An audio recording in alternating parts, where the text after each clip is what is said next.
وعلى رسوله الكريم اما بعد فاعوذ بالله من الشيطان الرجيم بسم الله الرحمن الرحيم ان الله وملائكته يصلون على النبي يا ايها الذين امنوا صلوا عليه وسلموا تسليما الصلاة والسلام عليك يا رسول الله وعلى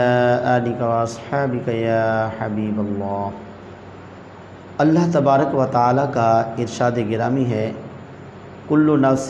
ذائقۃ الموت، کہ ہر ذی روح نے موت کا ذائقہ چکھنا ہے۔ وَنَبْلُوكُمْ بِالشَّرِّ وَالْخَيْرِ فِتْنَةً، اور ہم تمہیں بری اور اچھی دونوں حالتوں میں مبتلا کر کے آزماتے رہتے ہیں۔ وَإِلَيْنَا تُرْجَعُونَ، اور ہماری طرف تم لٹائے جاؤ گے۔ تو اس آیت مقدسہ میں اللہ تبارک و تعالی نے پہلے نمبر پر ارشاد فرمایا کہ ہر ذی روح نے موت کا ذائقہ چکھنا ہے، جس سے معلوم ہوا کہ ہر بندے نے آخر کار مرنا ہے، اس کو موت آنی ہے۔ اس لیے آج کل جو کرونا وائرس سے ڈرایا جا رہا ہے، ہر بندہ خوف زدہ ہے کہ کہیں اسے کرونا نہ لگ جائے۔ تو کرونا نہیں لگے گا، آخر مرنا تو ہے نا۔ تو جب مرنا ہے تو کرونا سے ڈرنے کی بجائے اللہ تبارک و تعالی کا خوف بندہ اپنائے، اللہ تعالیٰ کی فرما برداری کرنے کی کوشش کرے، اور یہ ذہن نشین کر لینا چاہیے کہ آخر ہر صورت میں مرنا ہے۔ اگر کرونا نہیں لگے گا، کوئی اور سبب موت کا بن جائے گا تو مرنا تو ہے ہی صحیح، لیکن اللہ تعالیٰ کو راضی کر کے اور اللہ تعالیٰ کا خوف اپنے دل کے اندر اپنا کے بندہ مرے تو اس صورت میں دنیا و آخرت دونوں کے اندر فائدہ ہے۔ اور اسی طرح دوسرے نمبر پہ ارشاد فرمایا وَنَبْلُوكُمْ بِالشَّرِّ وَالْخَيْرِ فِتْنَةً، کہ بری اور اچھی دونوں حالتوں میں ہم تمہیں آزماتے رہتے ہیں۔ لہٰذا اگر کسی کو بیماری دی جاتی ہے یا کسی تکلیف میں مبتلا کیا جاتا ہے یا کسی کو فقیر بنایا جاتا ہے، محتاجی میں اسے مبتلا کیا جاتا ہے، تو یہ بھی ساری صورتیں بندے کے لیے رب تعالیٰ کی طرف سے آزمائش ہیں۔ اسی طرح بعض اوقات بندے کو جرائم کرنے کے باوجود بھی مال و دولت کی فراوانی دی جاتی ہے اور طرح طرح کی دنیا میں نعمتیں دی جاتی ہیں، تو وہ بندہ سمجھتا ہے کہ دیکھیں مجھے اتنی جو مال و دولت دی گئی، اتنی نعمتیں دی گئیں، کاریں موٹریں پلاٹ اور اتنے بنگلے دیے گئے، تو یہ رب تعالیٰ کے راضی ہونے کی علامت ہے۔ تو یہ اس کی غلط فہمی ہے۔ جتنا بھی فراوانی سے مال و دولت دی گئی تو یہ اللہ تعالیٰ کی طرف سے آزمائش ہے کہ اس کو ڈھیل دیے جا رہا ہے کہ وہ مزے اڑا لے، لیکن جب پکڑے گا تو اس کی پکڑ چونکہ بہت سخت ہے۔ تو اس لیے اگر بندہ گناہ بھی کرے اور مال و دولت بھی فراوانی سے دی جائے تو یہ اللہ تعالیٰ کے راضی ہونے کی علامت نہیں ہے، بلکہ اس آیت سے معلوم ہوا کہ اس کے لیے اللہ تعالیٰ کی طرف سے آزمائش ہے۔ تو اس لیے مال و دولت زیادہ ملنے پر بھی خوش نہیں ہونا چاہیے کہ اللہ تعالیٰ راضی ہے، بلکہ اللہ تعالیٰ کی طرف سے یہ آزمائش ہے۔ بندے کو اپنے گناہوں سے، اپنی کرتوتوں سے اور جرائم سے باز آ جانا چاہیے، اور اس طرح غلط فہمی میں اسے نہیں رہنا چاہیے۔ تو اگر بندے کو کوئی مصیبت آئے، کوئی تکلیف دکھ پہنچے تو اس پر اسے صبر کرنے کی کوشش کرنی چاہیے۔ اگر کوشش کرے گا تو اللہ تعالیٰ کی طرف سے اسے صبر کی توفیق بھی مل جائے گی، جیسا کہ مسلم شریف میں یہ حدیث شریف ہے حضرت ابو سعید خدری رضی اللہ تعالیٰ عنہ فرماتے ہیں آقا کریم صلی اللہ علیہ وسلم نے ارشاد فرمایا کہ جو صبر کرتا ہے اللہ تعالیٰ اسے صبر کی توفیق دے دیتا ہے۔ تو اس لیے بندہ تھوڑی سی کوشش کرے اللہ تعالیٰ کی مدد شامل حال ہو جاتی ہے۔ تو اس لیے کوئی بھی دکھ تکلیف آئے تو اس پر صبر کرنا چاہیے، واویلا نہیں کرنا چاہیے، شکوے نہیں کرنے چاہیے کہ جی مجھے یہ دکھ پہنچا، یہ مجھے تکلیف ہوئی۔ ہمارے بزرگان دین اگر ہم ان کے طریقہ کار کو دیکھیں تو اس طرح ہم بھی ان کے طریقوں پر عمل کر کے سرخرو ہو سکتے ہیں، جیسا کہ حضور غوث پاک رضی اللہ تعالی عنہ سبحان اللہ، جو خود بھی ولی، مانگ بھی ولی، باپ بھی ولی، دادا بھی ولی، پھپھی بھی ولی، نانا بھی ولی، جی تو وہ کاروبار اور تجارت کرتے تھے اور تجارت کاروبار کر کے اپنا گزر اوقات کرتے تھے، اسی لیے ان کو حق کہنے کا موقع بھی ملا، ورنہ جو تنخواہ دار لوگ ہوتے ہیں ان کو تنخواہ کی وجہ سے جب کوئی حق کہہ بیٹھیں تو تانے دیے جاتے ہیں، دھمکیاں دی جاتی ہیں، تمہاری چھٹی کروا دیں گے آئندہ اگر کوئی ایسی بات کی۔ تو حضور غوث پاک رضی اللہ تعالی عنہ نے جو اپنی زندگی کے اندر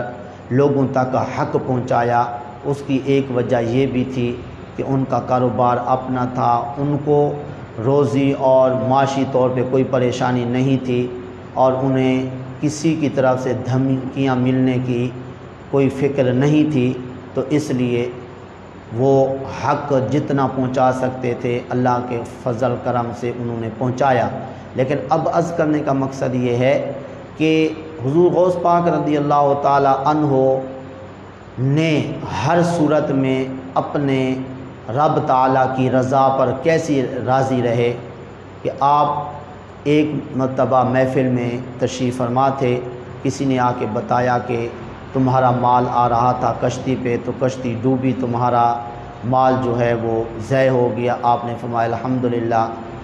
تو کچھ دیر کے بعد کسی نے آ کے بتایا نہیں، صحیح سلامت تمہارا مال تمہارے گھر پہ پہنچ گیا، فرمایا الحمدللہ۔ لوگوں نے کہا کہ آپ نے دونوں مرتبہ الحمدللہ کہا، نقصان کی خبر ملنے پر بھی اور اس طرح مال کے صحیح سلامت پہنچنے پر بھی، تو اس کی وجہ تو آپ نے فرمایا کہ جب کسی نے آ کے نقصان کی خبر دی تھی تو میں نے اپنے دل کے اندر نظر درائی کہ کہیں یہ میرا دل جو ہے پریشان غمگین تو نہیں ہوا، تو میں نے دیکھا میرا دل غمگین پریشان نہیں ہوا، تو میں نے کہا الحمدللہ۔ پھر جب کسی نے آ کے بتایا تمہارا مال بچ گیا، صحیح سلامت پہنچ گیا، تو اس پر میں نے اپنے دل کے اندر نظر درائی کہ کہیں یہ خوش تو نہیں ہوا، تو میں نے دیکھا میرا دل اس پہ خوش نہیں ہوا۔ تو اس طرح اگر آج ہم ان بزرگان دین کے طریقے پر عمل کریں، نقصان پر پریشان نہ ہوں اور اسی طرح جی نفع ملنے پر جو ہے وہ خوش نہ ہوں، بلکہ اللہ تعالیٰ کی رضا پر راضی رہیں، ہمارا رب جس حال میں رکھے اس پر راضی اور خوش رہیں، تو اس صورت میں ہمیں دنیا و آخرت میں کامیابی مل سکتی ہے، مرنے کے بعد بھی ہمارا نام دنیا کے اندر روشن رہ سکتا ہے، جس طرح حضور غوث پاک رضی اللہ تعالی عنہ کا سبحان اللہ آج جن نام روشن ہے کہ آپ کو 11ویں والے پیر کے نام سے بھی یاد کیا جاتا ہے، ہر مہینے 11ویں شریف کی جاتی ہے اور لنگر بانٹتا ہے۔ تو اس طرح جو ہے اگر ان کے طریقے پر ہم عمل کر لیں اور اس طرح اللہ تعالیٰ کی طرف سے کسی تکلیف آنے پر یا فراوانی آنے پر ہم سمجھیں کہ اللہ تعالیٰ کی طرف سے یہ کہیں آزمائش نہ ہو، تو اس صورت میں کامیابی مل سکتی ہے۔ اور اسی طرح جتنا کوئی زیادہ سخت مصیبت میں مبتلا ہوتا ہے اتنا زیادہ اسے اجر و ثواب ملتا ہے، جیسا کہ حضرت انس رضی اللہ تعالیٰ عنہ فرماتے ہیں سخت آزمائش پر جو ہے اجر و ثواب بھی زیادہ ملتا ہے، لیکن آقا کریم صلی اللہ علیہ وسلم نے ارشاد فرمایا کہ اللہ تبارک و تعالی جب کسی بندے سے محبت فرماتا ہے اسے کسی آزمائش میں مبتلا کر دیتا ہے، اگر وہ اس آزمائش میں پورا اترتا ہے یعنی راضی خوشی رہتا ہے اس آزمائش میں، تو اللہ تبارک و تعالیٰ اس سے راضی ہو جاتا ہے۔ اگر وہ اس آزمائش پر شکوے شکایات کرتا ہے اور چیمگوئیاں کرتا ہے تو اس صورت میں چونکہ وہ اللہ تعالیٰ کی تقدیر اور اس کے فیصلے پر راضی نہیں ہوا تو اللہ تعالیٰ بھی اس سے ناراض ہو جاتا ہے۔ تو اس لیے جس آزمائش میں بھی ہمیں مبتلا کیا جائے ہمیں جو ہے اس پر صبر کرنا چاہیے، واویلا نہیں کرنا چاہیے۔ جس طرح آج کل کرونا وائرس کی وجہ سے ڈرایا جا رہا ہے جی، تو لوگ نہ جانے کیا کیا زبان پر شکوے شکایات لاتے ہیں، تو یہ شکوے شکایات لانا بندے کے لیے اپنے لیے نقصان دہ ہے، اس سے کسی اور کا نقصان نہیں ہوتا ہے۔ لیکن آزمائش میں جب بھی مبتلا کیا جائے، چاہے وہ تکلیف کے ذریعے چاہے نفع کے ذریعے، ہر حال میں بندے کو اللہ تعالیٰ کی رضا پر راضی رہنا چاہیے۔ مصیبت آئی ہے اس پر صبر کر لے، اگر نعمت ملی ہے اس پر اللہ کا شکر ادا کرے۔ اور اسی لیے آقا کریم صلی اللہ علیہ وسلم فرماتے ہیں، اور اس حدیث پاک کے راوی حضرت عبداللہ بن عباس رضی اللہ تعالیٰ عنہما ہیں، آقا کریم صلی اللہ علیہ وسلم نے فرمایا جس کو 4 چیزیں دی گئیں اسے دنیا و آخرت کی بھلائیاں دے دی گئیں۔ وہ کون کون سی 4 چیزیں؟ آقا کریم صلی اللہ علیہ وسلم نے ارشاد فرمایا کہ شکر کرنے والا دل، نمبر 2 اللہ تعالیٰ کا ذکر کرنے والی زبان، اور نمبر 3 مصیبت میں صبر کرنے والا جسم، نمبر 4 مال اور عزت کے اندر خیانت نہ کرنے والی بیوی۔ تو اب دیکھیے کہ دنیا و آخرت کی بھلائیاں کس صورت میں ملتی ہیں۔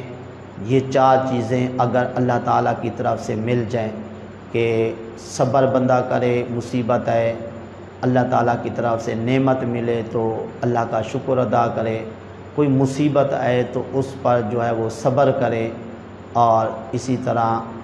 نیک بیوی مل جائے، اور اس طرح مال، ابرو اور عزت کے اندر وہ خیانت نہ کرے۔ تو اس طرح ان 4 چیزوں کی وجہ سے اللہ تعالیٰ کی طرف سے دنیا کی بھی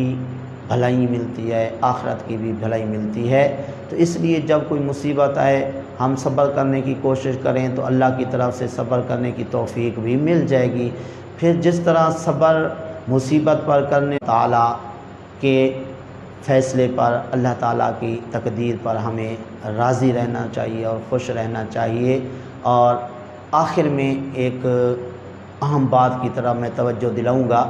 کہ آج کل کرونا وائرس کی وجہ سے کتنے لوگ ڈر رہے ہیں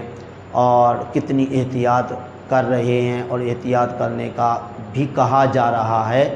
تو اس طرح اگر اس کرونا وائرس